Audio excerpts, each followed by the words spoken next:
Hello दोस्तों, क्या हाल है। आज तारीख 11 नवंबर 2025, दिन मंगलवार। आज के हिंदी पंचांग के अनुसार सप्तमी तिथि है और आप देख रहे हैं इंपॉर्टेंट और सचोट न्यूज, जहां मिलती हैं आपको देश और दुनिया की तमाम बड़ी खबरें सबसे पहले और सबसे विश्वसनीय रूप में। कृपया वीडियो को लाइक और चैनल को सब्सक्राइब करें और कमेंट बॉक्स में जरूर बताइए कि आप ये वीडियो कहां से देख रहे हैं। तो चलिए शुरू करते हैं आज के वीडियो को। बिहार चुनाव से पहले विशेष रेलगाड़ियों पर विवाद। राज्यसभा सदस्य कपिल सिब्बल और एडी सिंह ने आरोप लगाया है कि बिहार चुनाव से ठीक पहले 3 नवंबर को हरियाणा से बिहार के लिए 4 विशेष रेलगाड़ियां चलाई गईं। उन्होंने दावा किया कि इनके जरिए लगभग 6000 लोग चुनावी राज्य पहुंचे। कपिल सिब्बल ने यह भी आरोप लगाया कि रेलवे अधिकारियों को कुछ ट्रेनों की व्यवस्था करने के लिए भारतीय जनता पार्टी के नेताओं से संपर्क करने को कहा गया था। उन्होंने रेल मंत्री से इस पर स्पष्टीकरण मांगा है। हवाई अड्डे पर नमाज पर विवाद। बेंगलुरु के केंपेगौड़ा अंतरराष्ट्रीय हवाई अड्डे के टर्मिनल 2 पर एक समूह द्वारा नमाज अदा करने का एक वीडियो सोशल मीडिया पर वायरल हो गया है। इस घटना पर भारतीय जनता पार्टी के नेता विजय प्रसाद ने काम दी छामी नमाज घर में है देशा कांग्रेस सरकार पर सवाल उठाए हैं। उन्होंने पूछा है कि सुरक्षा वाली जगह पर नमाज पढ़ने की अनुमति किसने दी। उन्होंने कहा कि जब आरएसएस किसी पाठ का संचालन अनुमति लेकर करता है तो कर्नाटक सरकार को समस्या क्यों होती है। मुकेश सहनी ने दी सफाई। विकासशील इंसान पार्टी के प्रमुख मुकेश सहनी ने भारतीय जनता पार्टी से बातचीत और महागठबंधन में मतभेदों की खबरों को पूरी तरह से खारिज कर दिया है। उन्होंने स्पष्ट किया है कि महागठबंधन बिहार चुनाव जीत रहा है और वह तेजस्वी यादव के साथ मिलकर सरकार बनाने के लिए पूरी तरह से प्रतिबद्ध है। उनके इस बयान से उन सभी अटकलों पर विराम लग गया है जिनमें उनके महागठबंधन में खुश न होने की बात कही जा रही थी। बिहार चुनाव पर भाजपा का तंज। बिहार विधानसभा चुनाव 2025 के लिए प्रचार का दौर समाप्त हो चुका है और अब 11 नवंबर को मतदान का इंतजार है। इस बीच राजनीतिक दलों के बीच बयानबाजी तेज हो गई है। भारतीय जनता पार्टी ने राष्ट्रीय जनता दल और कांग्रेस पर तंज कसते हुए कहा है कि तेज प्रताप ने अपने भाई तेजस्वी यादव के तेज को कम कर दिया है। इस चुनाव में युवा और महिला मतदाताओं की भूमिका सबसे महत्वपूर्ण होगी। हज 2026 की तैयारियां। केंद्रीय अल्पसंख्यक मामलों के मंत्री किरेन रिजिजू हज 2026 की तैयारियों को लेकर सऊदी अरब पहुंचे हैं। यह यात्रा बहुत महत्वपूर्ण मानी जा रही है। उन्होंने जेद्दा में द्विपक्षीय हज समझौते पर हस्ताक्षर किए हैं, जिसके तहत भारतीय तीर्थयात्रियों का कोटा 1,75,025 हो गया है। इस यात्रा के दौरान समन्वय, आवास, रसद और स्वास्थ्य सहायता जैसी जरूरी सुविधाओं पर चर्चा हुई। अमेरिका में सरकारी शटडाउन समाप्ति की ओर। संयुक्त राज्य अमेरिका में 40 दिन से चला आ रहा सबसे लंबा सरकारी शटडाउन अब खत्म होने जा रहा है। राष्ट्रपति डोनाल्ड ट्रंप ने इसके समाप्त होने के संकेत दिए हैं, जिसके लिए व्हाइट हाउस ने एक प्रस्ताव भी तैयार कर लिया है। यह शटडाउन बजट पास न होने और रिपब्लिकन तथा डेमोक्रेट के बीच अफोर्डेबल केयर एक्ट और फंडिंग को लेकर चल रहे मतभेदों के कारण लगा था।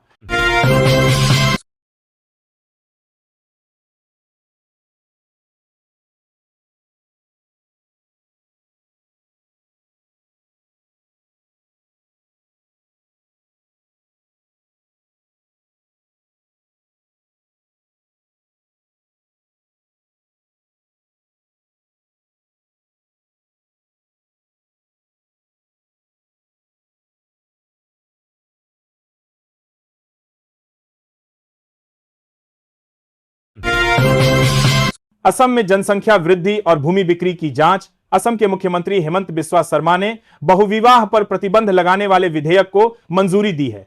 इसके साथ ही उन्होंने 2001 से 2011 के बीच राज्य में मुस्लिम आबादी के बढ़ने पर चिंता जताई है। मुख्यमंत्री ने एक विशेष समुदाय को जमीन बेचने की पड़ताल के लिए भूमि बिक्री की जांच शुरू करने का आदेश भी दिया है। यह फैसला प्रदेश में एक विशेष समुदाय की जनसांख्यिकी पर चिंता के बाद लिया गया है।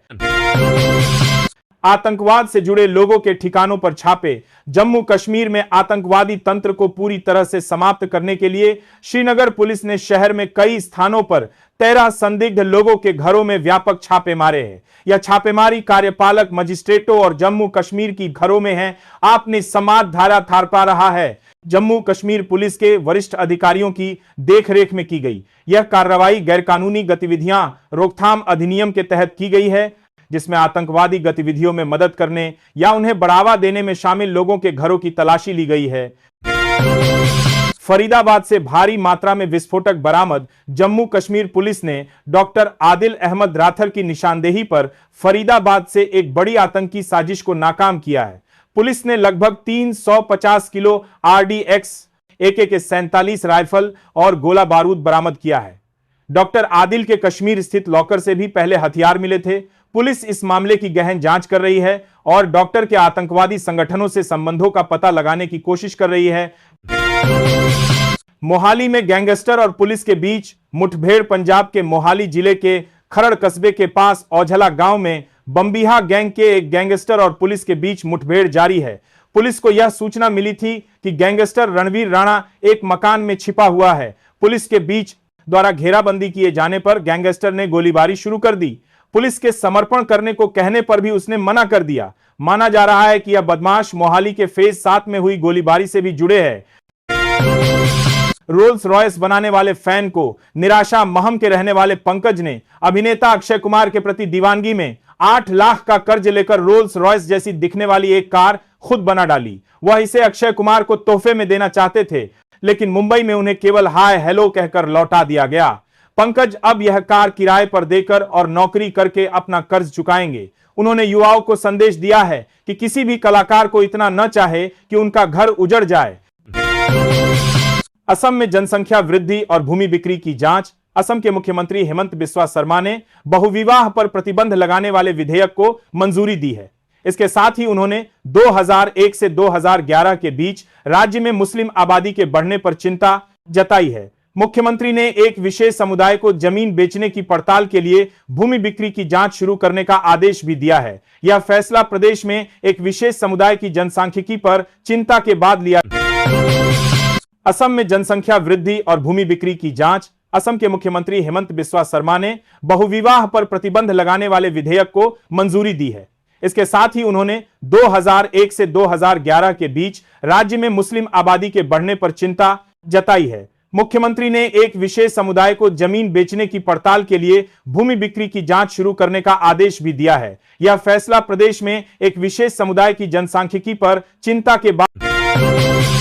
बिहार चुनाव दूसरे चरण का महासंग्राम। बिहार विधानसभा चुनाव के दूसरे चरण में राष्ट्रीय जनतांत्रिक गठबंधन एनडीए के 122 प्रत्याशी और महागठबंधन के 126 प्रत्याशी मैदान में हैं। इस चरण में सत्ता पक्ष के कई मंत्रियों और विपक्ष के पूर्व मंत्रियों व कई बार विधायक रहे प्रत्याशियों की प्रतिष्ठा दांव पर लगी है। इस चरण में दिग्गजों के भाग्य का फैसला होना है, जिसके लिए दोनों पक्षों ने पूरी ताकत झोंक दी है।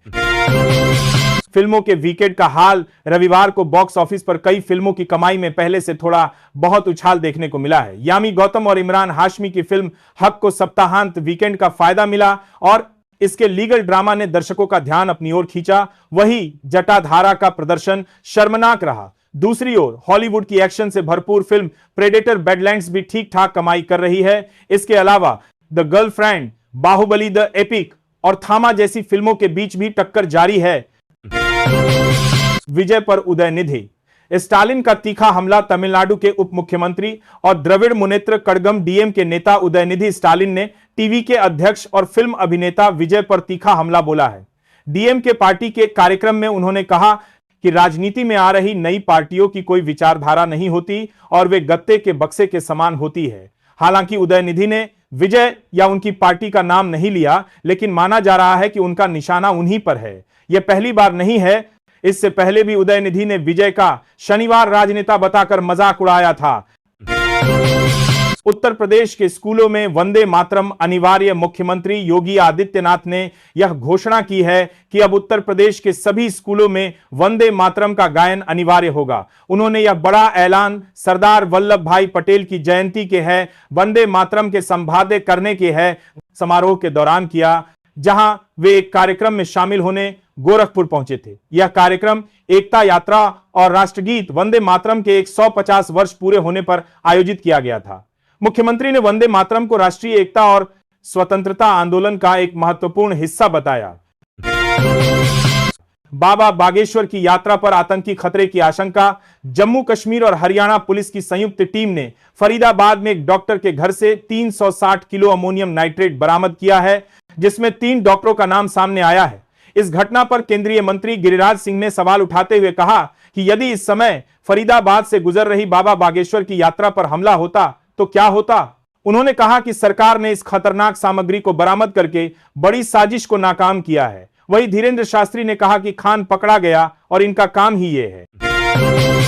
संजय दत्त का नया इंटेंस लुक। रणवीर सिंह की फिल्म धुरंधर से अर्जुन रामपाल और आर माधवन के पहले लुक के बाद अब अभिनेता संजय दत्त का पहला लुक भी जारी कर दिया गया है। संजय दत्त एक और इंटेंस किरदार में वापस लौटे हैं।